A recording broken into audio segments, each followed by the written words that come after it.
What will happen to Tyler Robinson in prison, the man responsible for assassinating Charlie Kirk?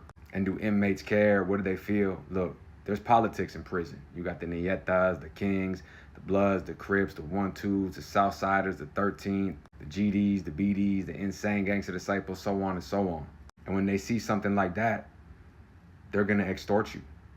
They're going to see all these people donating money, coming to visit you, and immediately send people out in the streets to tell them they have to bring this in, that in, and that's what it's going to be.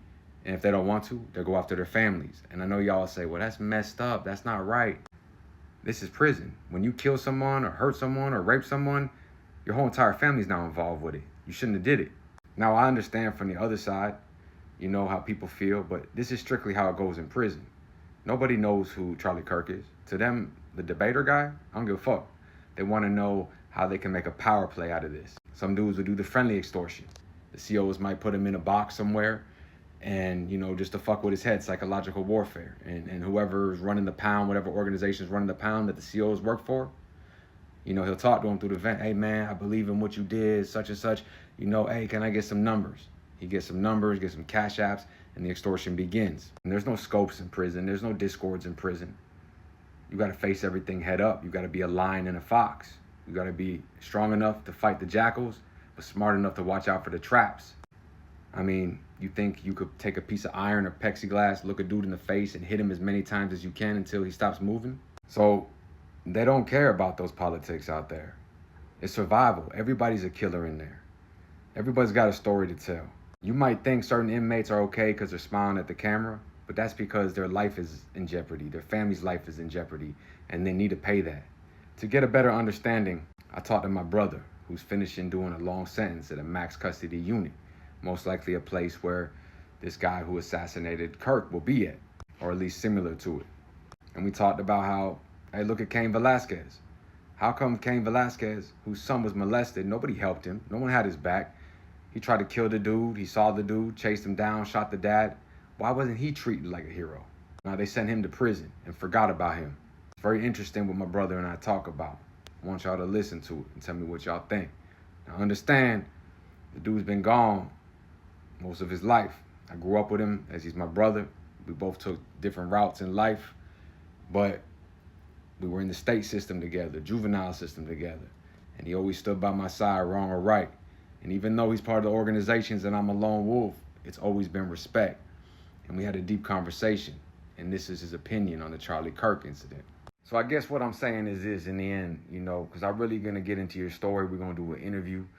I know, you're at a hard spot right now and, you coming home real soon and, you're going to be part of the Viking mindset over here, man. And we got a lot of good music. But, the last question is this. When someone comes in there and they think they did something that the whole world's going to respect in prison, but they don't understand. People in prison have a different set of politics, and when you're part of an organization and, it's money, power, dope, whatever it may be to thrive, grow, develop, whatever it may be, how easy is it to see somebody has no type of heart, no pull, has never experienced the type of violence that goes on in prison, doesn't understand what it's like with a knife, not a sniper rifle, a knife.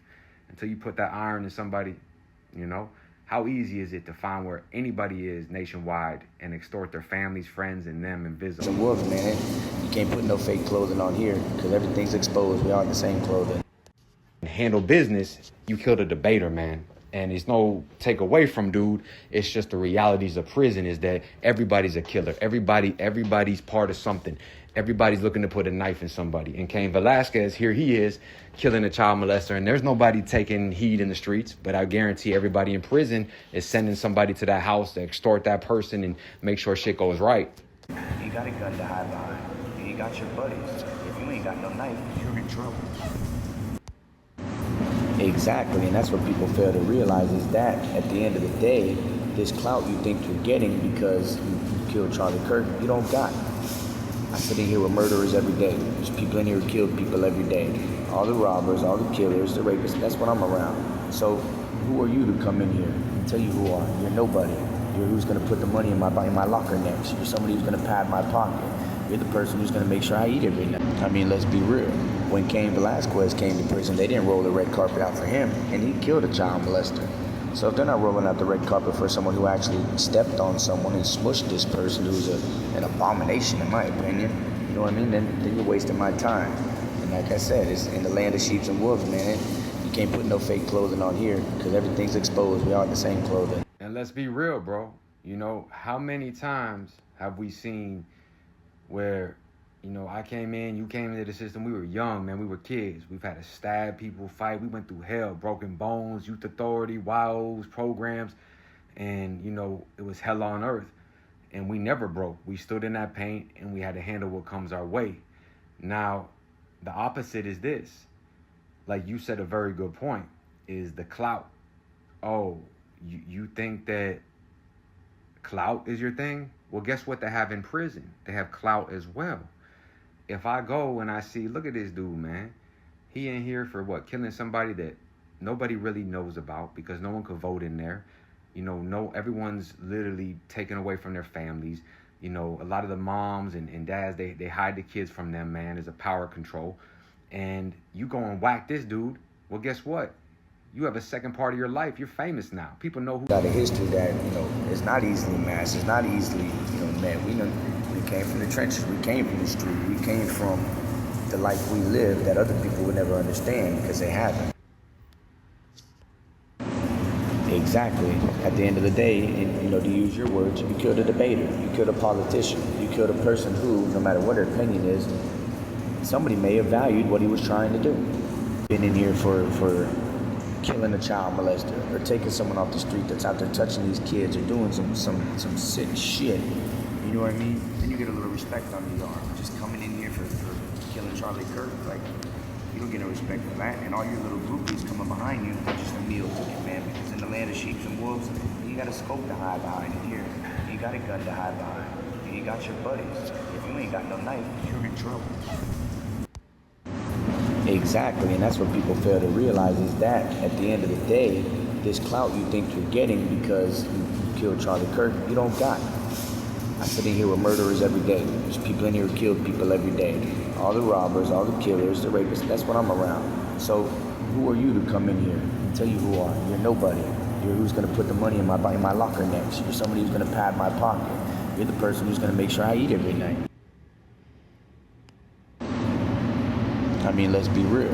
When Cain Velasquez came to prison, they didn't roll the red carpet out for him, and he killed a child molester. So if they're not rolling out the red carpet for someone who actually stepped on someone and smushed this person who's an abomination, in my opinion, you know what I mean, then you're wasting my time. And like I said, it's in the land of sheep and wolves, man. You can't put no fake clothing on here because everything's exposed. We all have the same clothing. Well, as y'all can see, you know, that's as real as it gets. And, you know, some people might not like the way he speaks or they might love it. But I know this man as a human being, as a friend who, when we had nothing to eat, we split one ramen noodle soup, you know, and it's never been about anything. We might be, you ever have a brother or a friend that you guys grew up totally different paths, but it doesn't matter. That's my brother to the end. And he's a man, a father, and, you know, he's getting closer with God. But you have to remember, this is all he knows. And it's not all talk, you know, because I've been there with him. You know, we've been through some trenches. And the things that we've gone through as children and as men is the reason why we have so much hate towards these child molesters and these fakes. But DJ, tell them something good, man. And, you know, your interview's coming soon, man. I love you. Stay up. You'll be home soon. God willing. Us. Hey man, I like the way we're living, or the way that we're doing it, but you know what? Like I said, what are you gonna tell a man who's been in for 20 years, bro? 25 years, who ain't getting out? Who don't got a brother like you to call off or something? You know what I mean? Who don't got a brother like you to bust that suit down?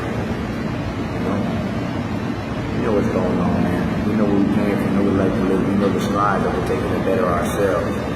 So, when it comes to meeting up a perspective in here, man, from the inside, I'm still here, brother.